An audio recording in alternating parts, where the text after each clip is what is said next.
morning. In my Christian place with its creaky floorboard. Silly me. Ooh. Creak.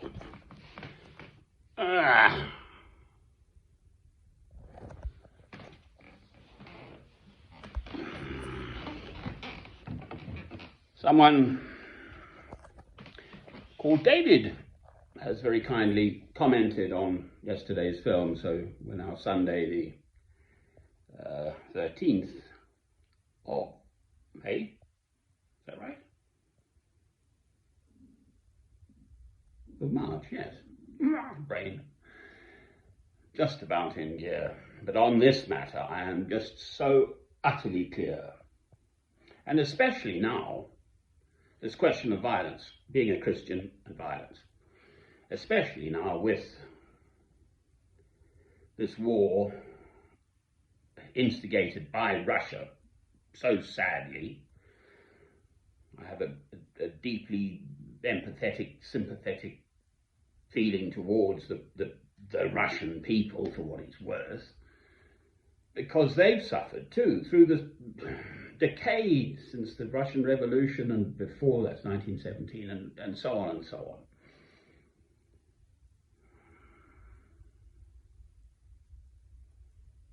This question of violence, being a Christian and violence.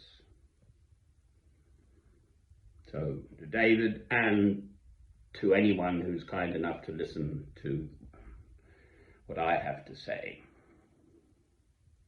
it is absolutely, utterly central to being a Christian. I have to respond in speaking, not in writing. I thought I'd just write a further comment, but I have to respond in speaking. It is absolutely, totally central to being a Christian, as instanced by St. Alban of St. Albans in England, Hertfordshire, who we understand was a Roman centurion, so no doubt if push came to shove, the Emperor of Rome would have said, kill, and of course he would have done, under orders, the local citizens or whatever.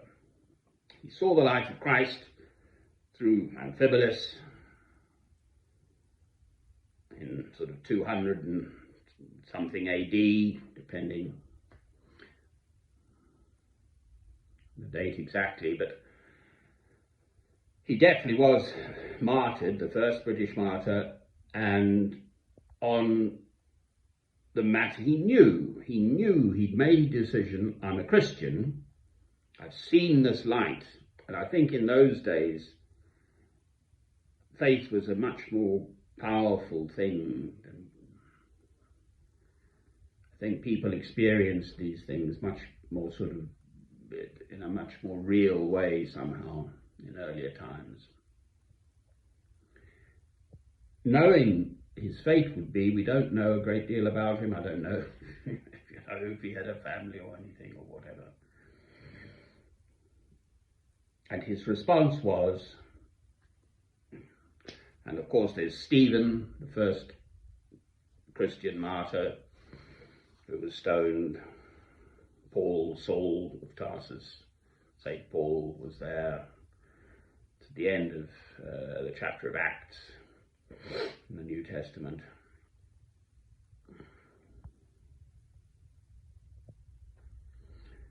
David raises the point, and of course we know this, of Christ, his only act of violence, of overturning the moneylenders' tables. He fashioned a whip, I believe. I think that's right. I should have just looked it up. I meant to, but I didn't. But I know the passage very well in the Gospels. There it is. And it's there for a reason. So that was the first part of David's comment. That there it is in the Gospels, Christ was violent. But the reason And of course Christ would have known this. Everything Christ said and did was perfect. Okay, that's my faith speaking. The only human being, God's word made flesh, in fact, but also miraculously a human being. The only act of violence we know of. And it's for that reason, because people were desecrating God's holy temple.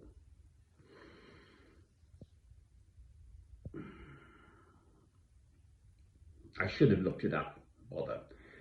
But yes, he fashioned a whip, I believe, and certainly overturning the moneylenders' tables.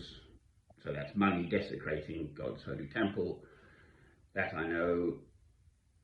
And whether he whipped these people or not. He didn't kill them.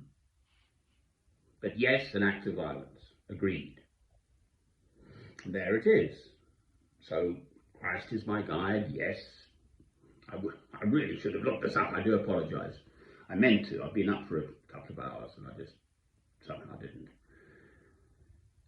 Now, then David advances the classic argument of the father, his wife and children are threatened, and obviously, as it were, that man must and should and must, whichever, use violence to defend his family. Well, I'm all for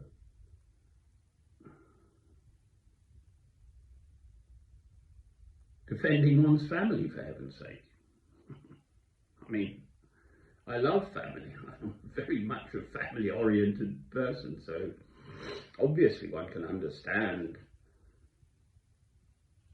that, and might sort of slightly, it's not facetious, it's sort of, and more trivial actually, but yeah, if the chap were wearing shoes, see if you can't tie his shoelaces together and let him trip over and bloody his little nose. So, for sure, do something to prevent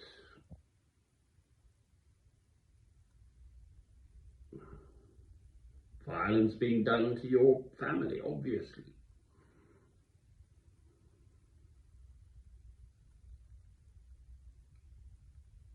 Fine, that's also perfectly understandable. But not progressing that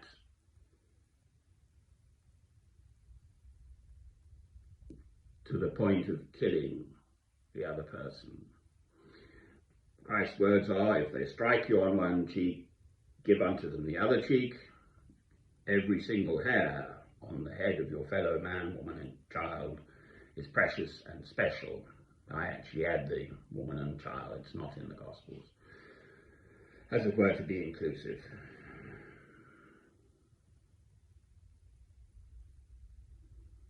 That's the whole point of Christ. Not the whole point, but that this is an absolutely central issue of Christianity. I've spoken personally to the former Archbishop of the Church of England, Robert Runcie, in the Cathedral and Abbey Church of St Albans some years ago. He's died now, on this very matter. The First War in Iraq, and his words were, we use the Old Testament to justify a holy war. So that's another whole discussion. We've got this awful, potentially developing into the full-scale Third World War, Russia invading Ukraine and so on, and sucking in the rest of the world. And off we go again, violence. But on the particular and specific issue of defending one's family,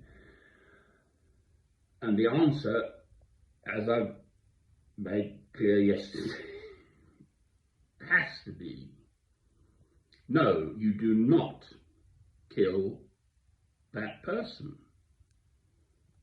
sure, if you can practically do something, and it is not straightforward, that, clearly. I've never been in that position for a start, so who am I to say anything, quite frankly? And I've got Scottish, half Scottish blood in me, and we tend to be, there's definitely Celtic,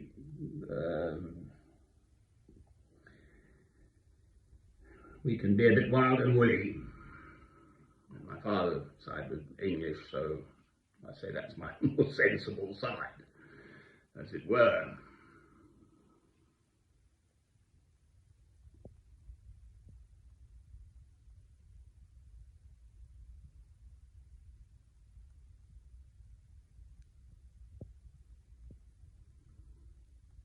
The answer remains no violence to the point of killing. Right, so let's just take a different scenario. You're in the pub, so-and-so blethers off about this and that. No, comes and biffs you. Do you biff him back? No, you must turn the other cheek. Well, okay. The problem there being that one act of violence leads to another act of violence, and then, especially if you look at us lot, the Scots, the Highland Scots, for instance, or whoever, the grandchildren get together, have a few bevies, and they'll go and start attacking the other lot across the hill, as it were, because they killed their grandfather, so I'm going to kill them. On it goes. And that is the sort of human reaction and the cycle of violence that has continued throughout the centuries after Christ came to the world, but certainly happened before as well.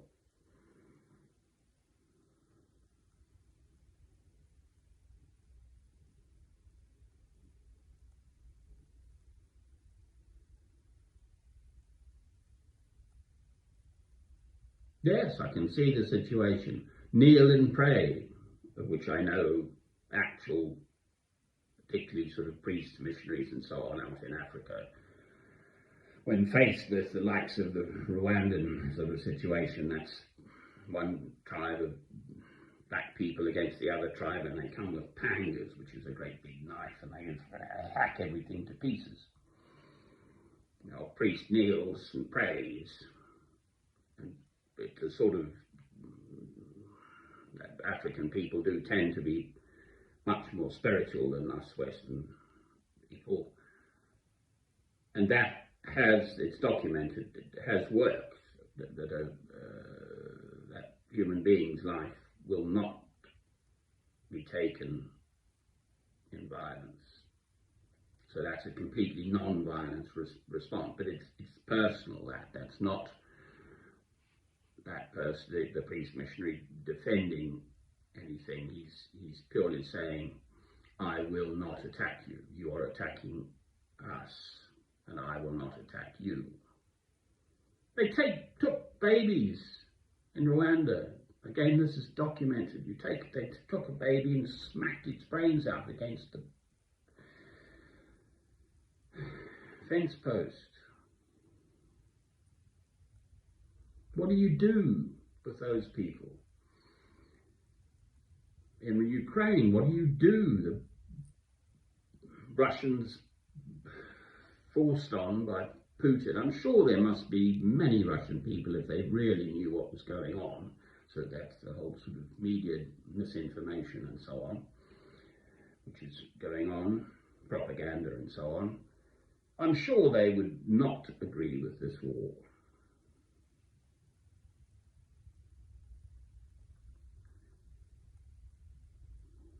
So it is not a straightforward matter, I agree. As a human being, obviously. But no is my answer to, ultimately, if it came to it, if you're not yourself, definitely for myself, I have no qualms. Fine, kill me first. martyr me first. If that's what you have to do, that's what you feel is fine. Yes, I'm clear. If I were put in that position, that would be my absolute central wish, to be a Christian. And if it came to it, I'd rather avoid the trouble, but if it came to it for myself, I would be prepared to be martyred too, yes. If it had to be. I'm trying to avoid it, for heaven's sake, obviously. I don't have a wife and children anymore.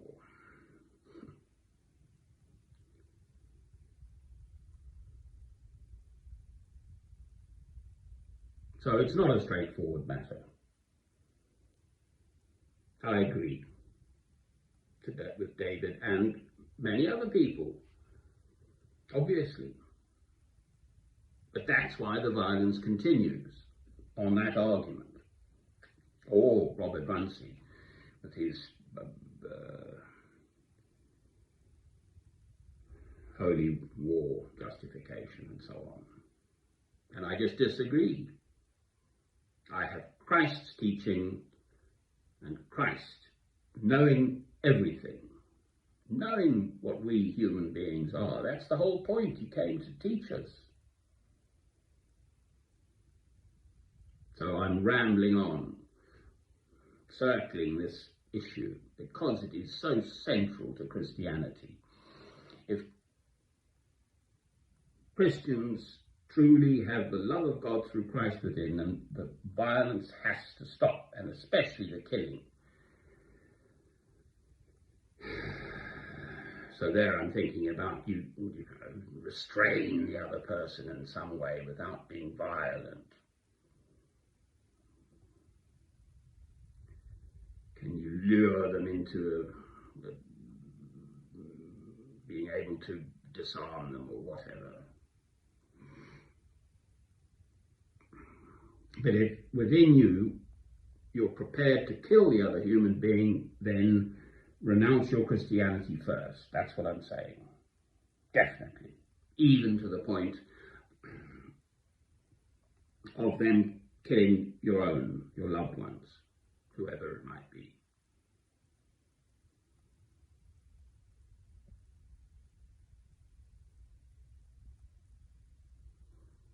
It is a very strong teaching lesson, but it is directly from Christ. There is no doubt about it. So my answer remains no to violence. It's not a grey area. It's black and white. No to killing.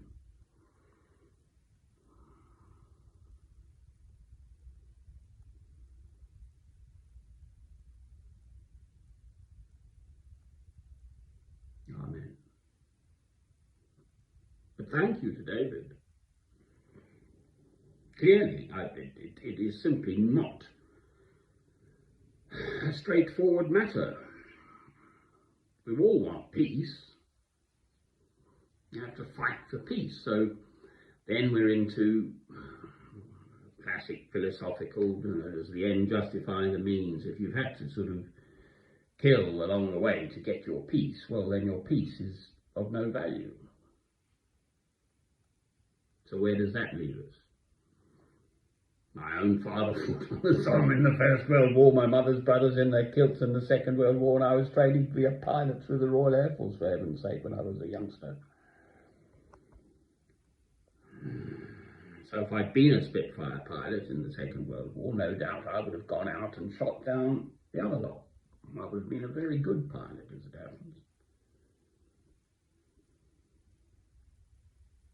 That didn't happen. I mean, it is just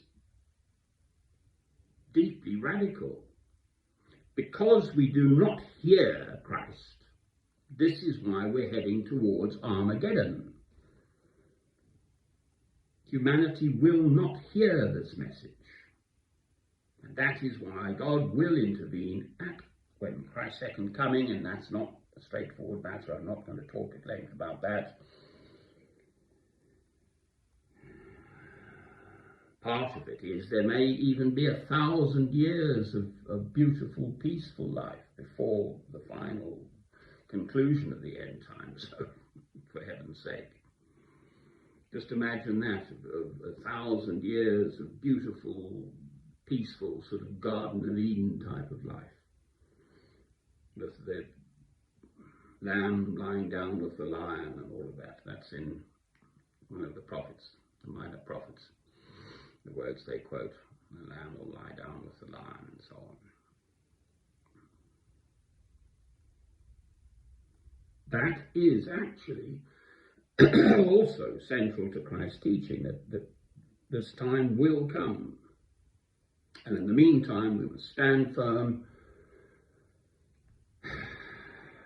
listen to Christ. That's all I'm saying.